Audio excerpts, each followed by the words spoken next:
بابا فرید الدین گنج شکر رحمت اللہ علیہ فرماتے ہیں آپ نے تصوف کی بات سمجھانے کے لیے آپ نے یہ لکھا ہے کہ بنی اسرائیل کے ایک پیغمبر کو اللہ نے یہ حکم دیا کہ جائیے فلاں جزیرے میں ایک میرا بندہ 70 سال سے عبادت کر رہا ہے اور وہ کبھی سجود میں، رکوع میں، قیام میں وہ میری عبادت کر رہا ہے، جا کر اسے پیغام دیں کہ اللہ نے تیری عبادت کو ضائع کر دیا۔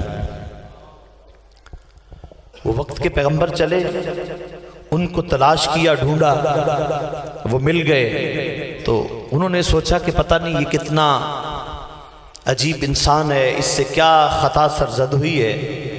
تو بہرحال ان کو یہ پیغام دیا گیا کہ میں اللہ کا پیغمبر ہوں اور یہ پیغام لے کے آیا ہوں کہ اللہ نے تیری 70 سال کی عبادت کو ضائع کر دیا۔ جب ان بزرگوں نے سنا تو وہ سن کر مایوس نہیں ہوئے، سن کر پریشان نہیں ہوئے، رونا شروع نہیں کیا، بلکہ انہوں نے اچھلنا کودنا شروع کر دیا اور کبھی خوشی سے ادھر جھوم رہے ہیں، کبھی ادھر جا رہے ہیں جھوم کر۔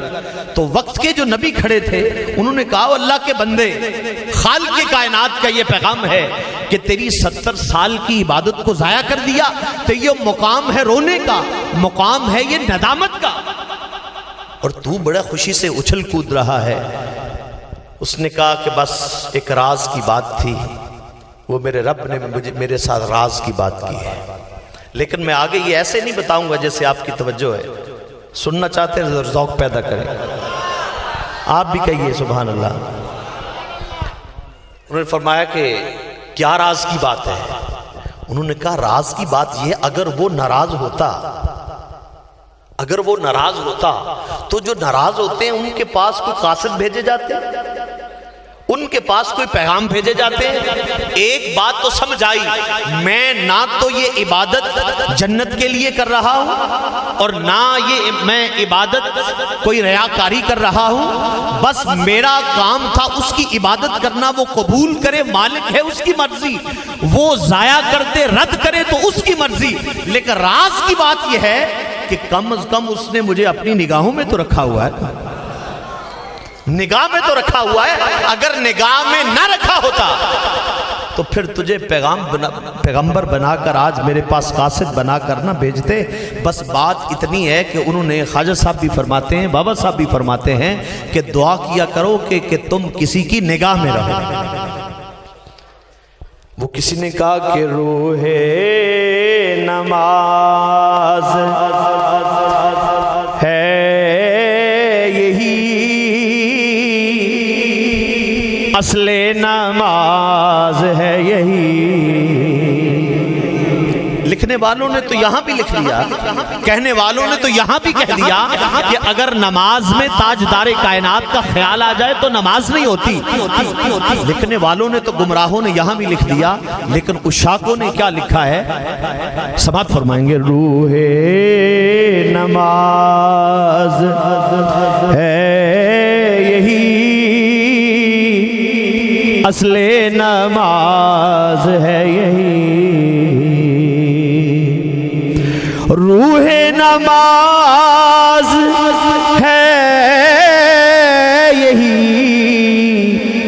اصل نماز ہے یہی، تیری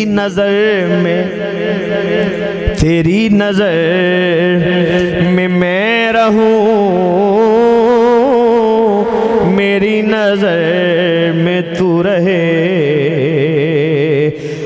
اصل نماز ہے یہی، روح نماز ہے یہی، تیری نظر اصل نماز ہے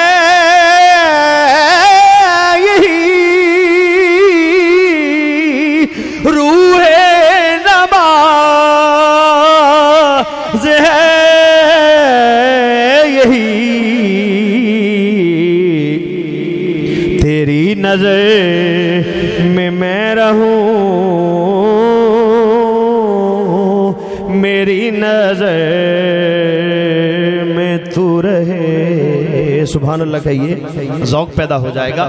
تو یہ کسی کی نگاہ میں رہنا، مرشد کریم کی نگاہ میں رہنا، بات تو وہی ہوتی ہے جو مرشد کریم سے سن کر یہ آگے سب سنایا جاتا ہے. آپ نے ارشاد فرمایا کہ بات آگے کر کے میں اجازت چاہوں گا. مرشد کریم تشریف فرما تھے. آج دن والی نشست میں پروفیسر صاحب نے جو بیان کیا اسی کی ایک کڑی ہے کہ مرشد کریم کے ہاتھ میں پتھر تھا تو سامنے تالاب، اور مرشد کریم نے وہ پتھر تالاب میں پھینک دیا. تو مریدوں سے پوچھا کہ یہ پتھر جو ہے تالاب میں ڈوب کیوں گیا ہے، کیا وجہ ہے؟ تو باشعور بھی ہوتے ہیں، عقل والے بھی ہوتے ہیں، اور پھر وہاں عاشق بھی ہوتے ہیں، مرید صادق بھی ہوتے ہیں. تو جب پیر صاحب نے پوچھا یہ پتھر کیوں ڈوب گیا ہے، تو ایک مرید صاحب جو قریب تھے انہوں نے کہا حضور بات یہ ہے کہ زمین کے اندر کشش ثقل ہے، زمین بھاری چیز کو اپنی طرف کھینچتی ہے، یہ وزنی تھا ڈوب گیا. دوسرے نے کہا جی میں بھی تائید کرتا ہوں، بات تو یہی ہے. ایک دیوانہ بیٹھا تھا جسے دیوانہ کہتے ہیں، جھلا کہتے ہیں، وہ بیٹھا تھا. اس نے کہا جی حضور اگر اجازت ہو تو کچھ میں بھی بات کر دوں. فرمایا تو بھی بات کرتے. انہوں نے کہا اصل میں بات یہ ہے کہ حضور جب تک آپ کے ہاتھ کے ساتھ جڑا ہوا تھا تو یہ ترا ہوا تھا، جب ہاتھ سے چھوٹ گیا تو یہ ڈوب گیا. بس بات اتنی ہے، تعلق ختم ہو گیا تو یہ کیا ہو گیا، یہ ڈوب گیا.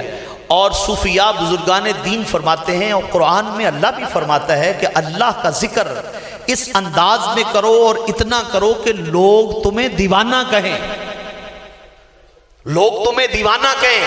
اور آپ بھی آج اسی انداز میں مرشد کے آستانے پہ بیٹھے کہ لوگ دیکھنے والے تمہیں دیوانہ کہیں. ذرا آپ بھی دیوانے بن کے بیٹھے.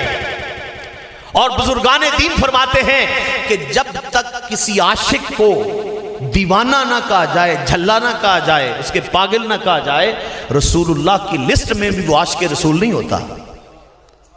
بزرگ فرماتے ہیں جب تک اسے جھلا نہ کہا جائے. اور ایک جھلا تھا، وہ پوچھتا پھر رہا تھا جی کہ اس ریکی میں، وہ سریکی کا رہنے والا تھا کوٹ مٹن کا، تو وہ ہر ایک کو پوچھتا جی عید کداں، عید کداں. تو عید کداں کا مطلب یہ ہے کہ عید کس دن ہے. وہ چونکہ دیوانہ تھا وہ محرم میں بھی پوچھتا کہ عید کداں. ربیع الاول چڑھتا تو لوگوں سے پوچھتا کہ عید کداں. سفر کا مہینہ چڑھتا چاند تو وہ پوچھتا کہ عید کداں. اور یہ پوچھتا پھرتا، لوگ اس کے دو چماٹے لگا دیتے، کوئی تھپڑ لگا دیتا، کوئی ادھر بھگا دیتا، کوئی ادھر بھگاتا. اللہ کے بندے عید گزر گئی ہے تو محرم میں بھی پوچھتا کہ عید کداں. وہ گزر جاتا، ہر ایک سے پوچھتا کہ عید کداں. ایک دن وہ جھلا چلا گیا حضرت خواجہ غلام فرید کوٹ مٹن رحمت اللہ علیہ کے دربار میں. تو چونکہ آپ بھی پھر دیوانہ تھے، عاشق تھے، ان کے آستانے پہ گیا. جب گیا تو آگے سے مرشد کریم آئے، وہ باہر نکلے تو دیوانے نے پوچھا حضرت بابا غلام فرید رحمت اللہ علیہ سے، بابا جی عید کداں. تو آپ نے چونکہ راز کی بات تھی، جب سنا تو پہلے تو اسے سینے سے لگایا. کپڑے میلے تھے، بالوں میں مٹی ہٹی ہوئی تھی، دیوانہ تھا، سینے سے لگایا. سینے سے لگا کے آپ نے فرمایا ہن دس کی کہنا ہے. انہوں نے فرمایا حضور دس عید کداں. تو آپ نے فرمایا یار ملے جداں. وہ دیوانوں جھومو تو صحیح ذرا. فرمایا عید کداں، انہوں نے فرمایا یار ملے جداں. تو وہ دیوانے نے اگو پھر پوچھا، انہوں نے کہا حضور یار ملے کداں. بھی چلو یہ بھی مسئلہ حل کر دے ہون، یار ملے کداں. تو بابا فرید نے فرمایا یار تکے جداں. یار تکے جداں. بس جس وقت مرشد کی نگاہ کرم ہو گئی نا تو اس وقت پھر وہ بندے کی وہی عید ہوتی ہے. اور ہم کس کو عید کہتے ہیں؟ اور مرید کا جو مرشد کے ساتھ جو تعلق ہوتا ہے وہ کیا ہوتا ہے؟ یہی تعلق ہوتا ہے، یہی وہ اصل رشتہ ہوتا ہے کہ مرید اپنے مرشد کریم کی نگاہ میں رہے.